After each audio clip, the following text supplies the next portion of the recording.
안녕하십니까, 박사호입니다. 현지 시간으로 3월 13일 러시아군은 우크라이나 서쪽 끝 르비프 부근에 있는 우크라이나 군사시설을 미사일로 공격했습니다. 국경 25km 지점입니다. 우크라이나 측은 폭격으로 35명이 사망했다고 한데 반해 러시아 측은 외국인 용병 180명이 사망했다고 밝혔습니다. 이곳은 우크라이나 군과 나토군의 훈련장으로 2월 24일 특수 군사작전이 개시된 이후 가장 서쪽의 타격 목표가 됐습니다.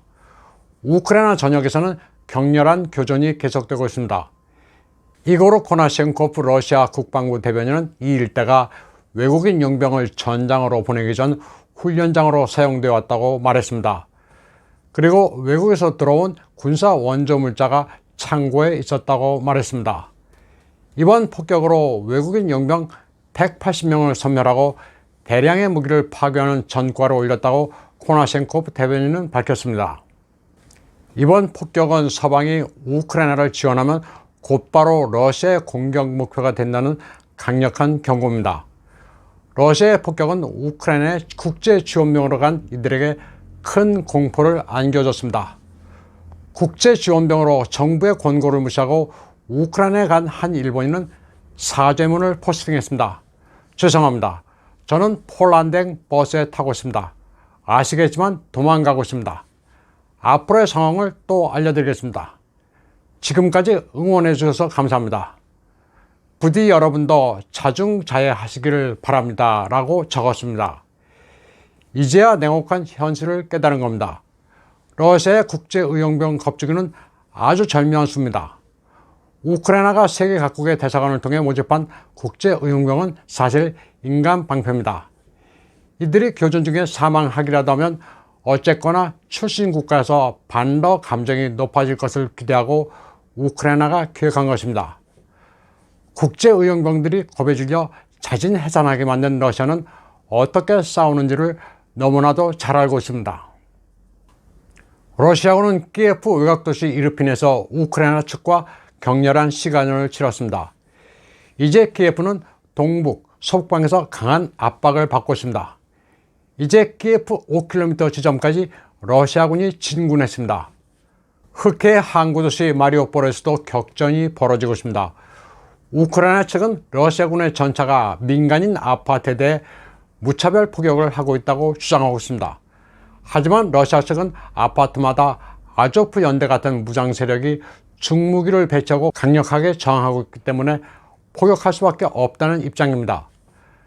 키예프 남쪽 비행장에서는 유류고가 불탔습니다. 러시아는 이곳에 공수부대를 투입했다고 밝혔습니다.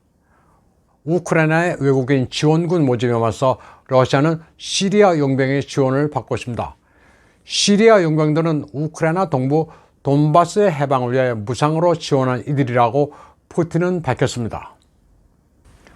도네츠크 지역에 대한 우크라이나 민족주의 세력의 공세도 거셉니다.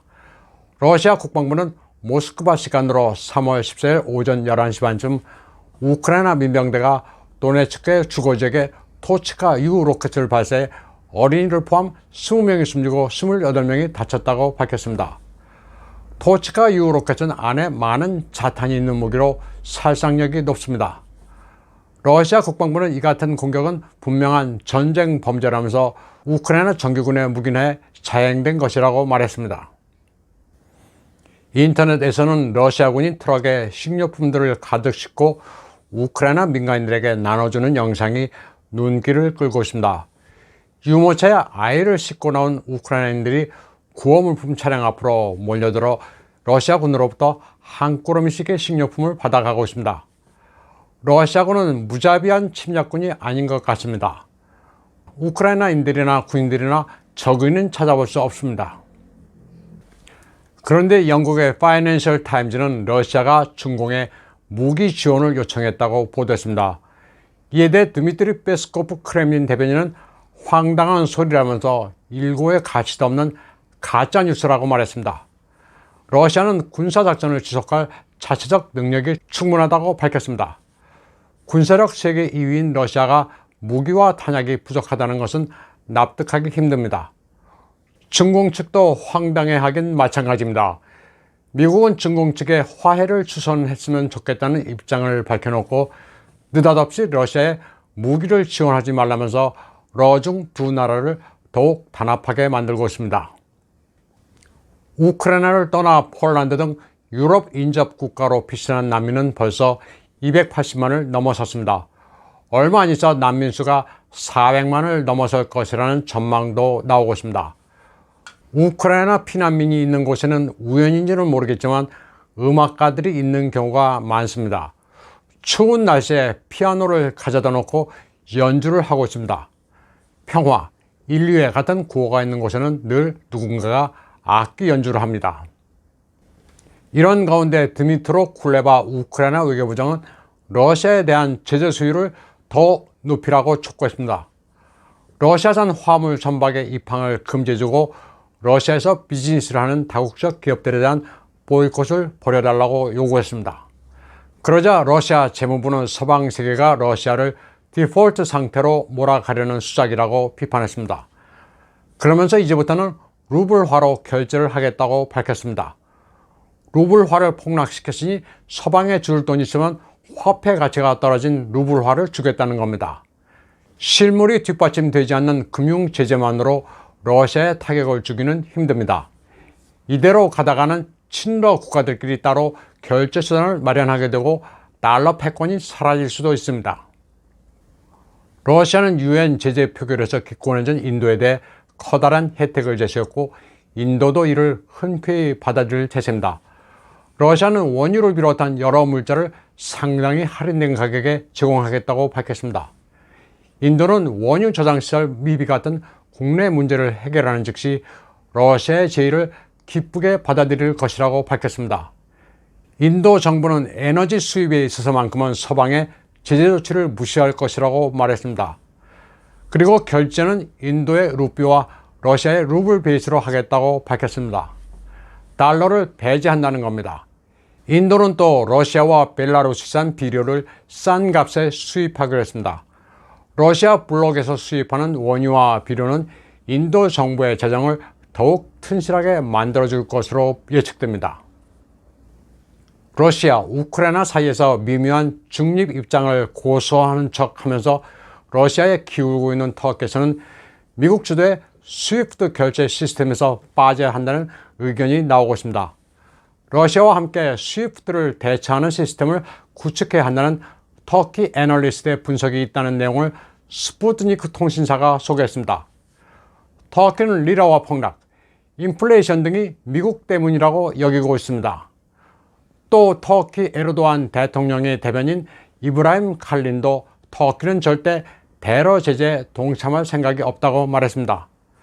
터키는 역사적으로 러시아의 앙숙이기는 하지만 원유와 천연가스, 식량의 대부분을 러시아로부터 수입합니다. 괜히 미국 주도의 제재에 동참해봐야 이익은커녕 손해만 많을 거라는 판단을 하고 있는 겁니다. 그런데 G7은 러시아에 대한 최혜국 대우를 박탈한다고 발표했습니다. 스위프트 결제 코드 배제 등 온갖 조치는 다 취해놓은 상태에서 최혜국 대우 박탈은 코미디입니다. 러시아로서는 너희들끼리 북치고 장구친다고 비웃을 수밖에 없습니다. 이런 가운데 이스라엘의 예루살렘 포스트는 놀라운 보도를 했습니다. 베네트 이스라엘 총리가 젤렌스키에게 항복을 권유했지만 젤렌스키가 이를 거부했다고 보도했습니다. 물론 이스라엘 당국은 이 같은 보도를 부인하고 있기는 합니다. 그런데 중요한 것은 유태인인 젤렌스키가 같은 유태인이면 테러 제재에 동참하라고 이스라엘에 호소했지만 이게 전혀 먹히지 않고 있다는 점입니다. 이스라엘은 중재역을 자처하고 있을 뿐입니다. 러시아는 마음먹은 대로 전쟁을 하고 있습니다. 속전속결로 끝낸다는 것은 서방 측이 만든 스토리입니다. 그래야 러시아가 수렁에 빠져 키예프 하나 점령 못한다는 후속 스토리가 가능하기 때문입니다. 제블린이나 스팅어 같은 무기 지원도 아프가니스탄을 연상케 하기 위한 고도의 프로파간다입니다. 물론 제블린, 스팅어 때문에 러시아군이 고전하고 있는 것도 사실이기는 하지만 모자이크의 일부분입니다. 우크라이나는 아프가니스탄이 아닙니다. 서방 측이 지금 만들어내고 있는 최신의 스토리는 푸틴이 출구 전략을 모색한다는 겁니다. 러시아로서는 지금 아쉬울 게 하나도 없습니다. 서방 측의 프로파간다는 그야말로 상상 임신입니다. 푸틴은 급할 게 전혀 없습니다. 러시아군이 키예프를 포위해가는 동시에 남부 흑해 연안을 사실상 장악했고 동부와 서부에서 아주 순조롭게 특수 군사작전을 예정대로 수행하고 있기 때문입니다. 오늘 방송은 여기까지 하겠습니다. 시청해주신 여러분 감사합니다.